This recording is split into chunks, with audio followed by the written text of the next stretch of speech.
Let me ask you something. You've been scrolling Charleston neighborhoods, saving Zillow listings, maybe even watching other YouTube videos telling you how beautiful it is down here.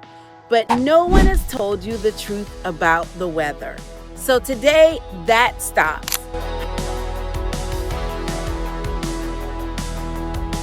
Hi, I'm Shakeima Chatman, your Charleston and Summerville relocation specialist, and we are about to have the real conversation about what it is like living in the Lowcountry, how it feels 365 days of the year. Straight, no chaser. Welcome back to the channel, and if you're new here, welcome home. This channel is built for families, retirees, remote workers, and anybody who is seriously thinking about planting roots in the Charleston, South Carolina area. I don't do fluff, I don't do hype. I give you the kind of information your future neighbor would give you over a sweet tea on the porch. And today, we're going deep on climate. Let's get into it. Here's the thing about Charleston weather that no one tells you up front. It is one of the most misunderstood climates in the entire Southeast.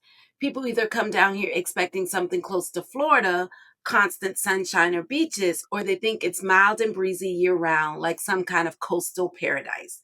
The reality is somewhere in the middle, and it's more nuanced than either of those pictures. In this video, we are covering all four seasons: hurricane season, annual rainfall, and because I know a lot of y'all are considering buying, how the weather here directly affects your homeowner's insurance and property taxes. By the time this video ends, you will know exactly what you're signing up for, and I promise you, most of it is absolutely worth it. Let's start with the season that will make you fall in love with Charleston all over again, if you haven't already: spring. We're talking roughly March through May, and this is hands down the most gorgeous time of year in the Lowcountry. Temperatures in spring typically run between the mid-50s overnight and into the upper 70s during the day by late May. You get the magical window, usually late March through April, where it's warm enough for shorts in the afternoon, but you still want a light jacket in the morning. The azaleas are blooming, the wisteria is hanging everywhere. The air smells like flowers and possibility. Now, real talk, spring does bring some rain. Charleston gets more annual rainfall than Seattle, and a good chunk of that falls in the spring months. We're talking afternoon showers. Not all day soakers usually, but you need to know that going in. April especially can feel a little gray and wet some years, but the trade-off is that everything is green and alive, and it's honestly breathtaking. Spring in Charleston is chef's kiss, but keep an umbrella in your car and you'll thank me later. For families moving here, spring is the season that seals the deal. Outdoor festivals, the Cooper River Bridge Run, farmers markets popping up everywhere. It is a community kind of season, and it will sell you on this place fast. Okay, I need to sit down for this one. Charleston summers are hot and humid. Think 90-degree temps with heat indexes hitting 100 to 108 degrees Fahrenheit from June to September. The humidity is no joke. Foggy glasses, oven hot cars, and a big shock if you're coming from a dry climate. Not to scare you, just to prepare you. Here's how locals actually cope. You become a morning person or a late evening person. You do your outdoor activities before 10 a.m. or after 6 p.m. You keep your car running AC year-round, basically from May through October. You learn to love the indoors from noon to 4 p.m., and you appreciate that every restaurant, every store, every office is aggressively air-conditioned. The beaches help. Folly Beach, Isle of Palms, Sullivan's Islands, the ocean breezes genuinely make summer more bearable out on the water. And afternoon thunderstorms, almost guaranteed from late June through August. They roll in fast, dump a ton of rain in 20 to 30 minutes, cool everything down a few degrees, and roll right back out. It's almost clockwork. The summer heat and humidity are real, but Charlestonians have a whole lifestyle built around it. You adapt and you come to love the slower, porchy pace it creates. Before we keep going, real quick, if this is giving you the real no fluff information you've been looking for, do me a favor and hit that like button right now. It genuinely helps more people find the channel. And if you haven't subscribed yet, go ahead and tap that button and the bell notification so you never miss when I drop new content about the Charleston and Summerville area. Okay, back to the weather. Here is when Charleston becomes absolutely magical again. Fall. And I want to be precise because fall arrives late here. Don't expect sweater weather in September. It's still summer in September. October is when you start to feel the shift. By mid October, highs are dropping into the 70s and the aggressive humidity starts to ease. November is perfection. Highs in the low 60s to upper 60s, overnight lows in the 40s to low 50s, and sunshine that feels almost golden. The crowds thin out on the peninsula. The restaurant scene opens back up fully. Chefs come back from summer breaks. The city breathes. October is almost technically still in hurricane season, which we'll talk about in a moment. But rainfall patterns start to decrease significantly in fall, making it one of the drier stretches of the year. If you're planning to visit to see if Charleston is the right fit for your family, come in October or November. You'll see the city at its absolute finest. Okay, let me tell you what winter in Charleston actually feels like, not just the statistics. The statistics will say average highs around 57 to 62 degrees in December through February. And that's accurate. But what that means day to day is really interesting. Some days in January, you will be in a light jacket or even just a long sleeve shirt eating lunch outside on the patio. Some mornings, you will scrape frost off your window shield. We do occasionally see freezing temperatures overnight, maybe a handful of times a year. And on the rarest of occasions, Charleston sees snow or ice. When that happens, baby, this entire city shuts down. We are not equipped for it.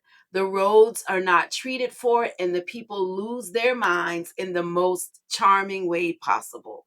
But here's the thing, that's the exception, not the rule. Charleston winters are genuinely mild by most standards.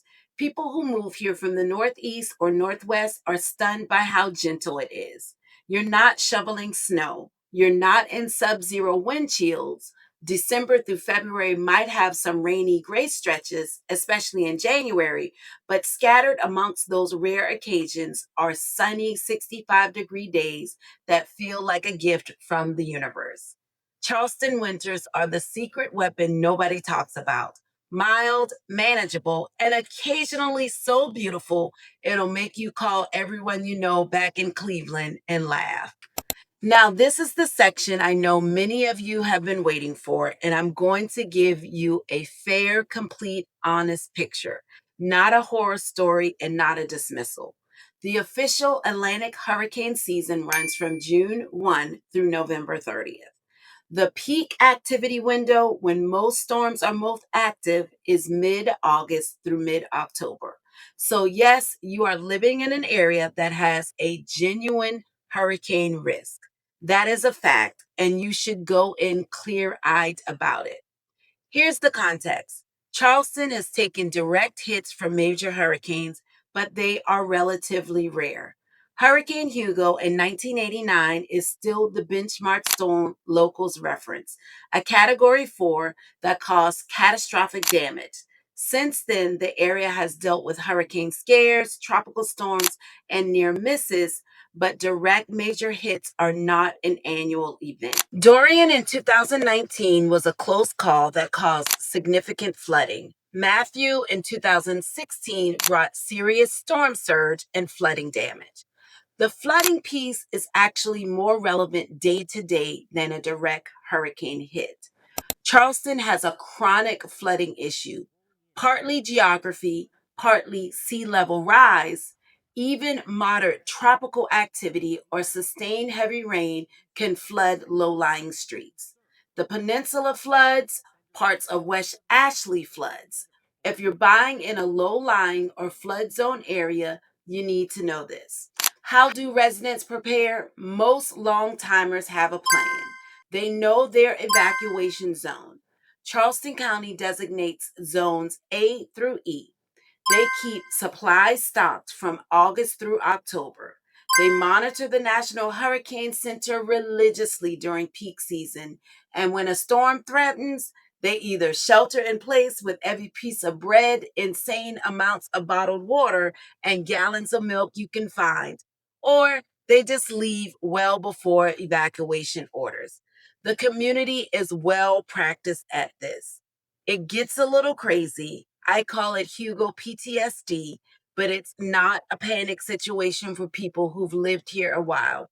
It's just part of life on the coast. Hurricane risk is real and worth taking seriously, but it doesn't dominate daily life. Most years, the season comes and goes with storms that trek elsewhere. The key is preparation and not fear. Okay, let's talk about rain because this is one of those facts that genuinely surprises people. Charleston, South Carolina receives approximately 49 to 52 inches of rain per year on average. For reference, Seattle, Washington, that city famous for being rainy, gets around 38 inches annually. We get more. Now, the way that rain falls is very different from Seattle's persistent gray drizzle. Charleston rain tends to come in heavier, shorter bursts. Summer thunderstorms, tropical moisture events, winter fronts. The wettest months are typically June, July, and August, coinciding with the height of tropical season and the afternoon thunderstorm pattern. May and September are also wetter months. What does this mean for daily life? A few things. First, you need to build buffer time into commutes when it rains because flooding on certain roads, especially on the peninsula, can be significant. Second, your yard and landscape will be lush and green. Third, you'll learn to love a good covered porch because afternoon rain showers are just part of the rhythm here. And fourth, if you're buying a home, understanding drainage and flood zone designation is critical. This is the key point I want every single person considering buying a home in the Charleston area to hear, and I mean really hear it.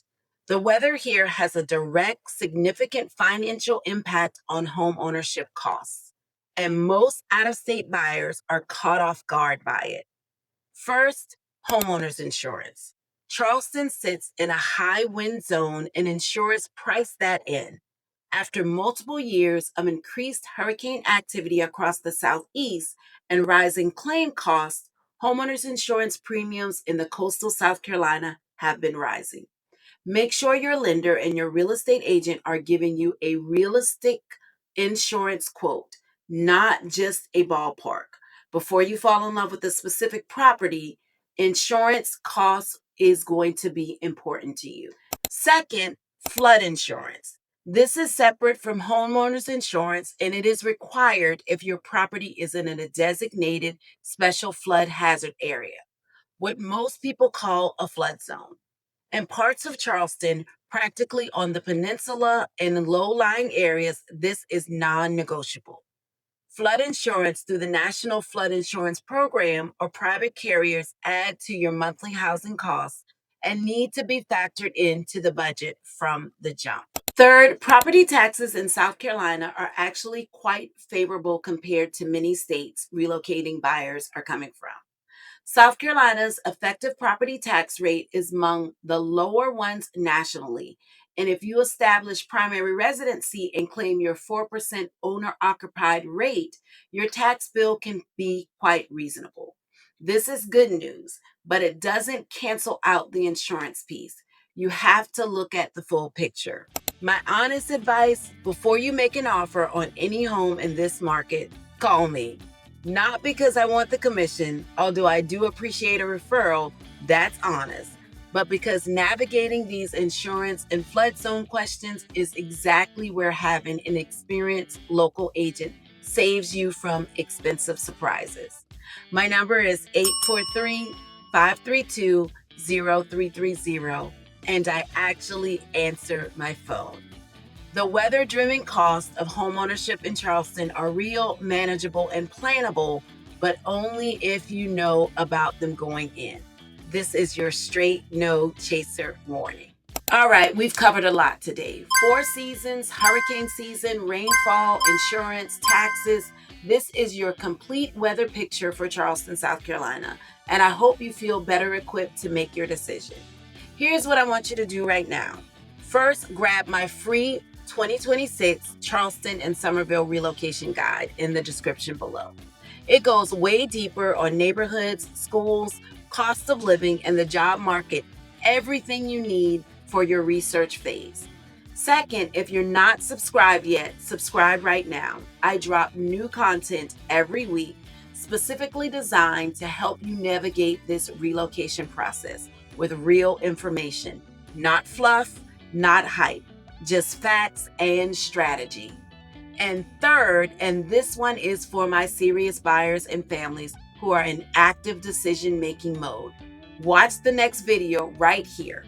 I break down the best neighborhoods in Charleston and Summerville by lifestyle, commute, and school district. It builds directly on everything we talked about today.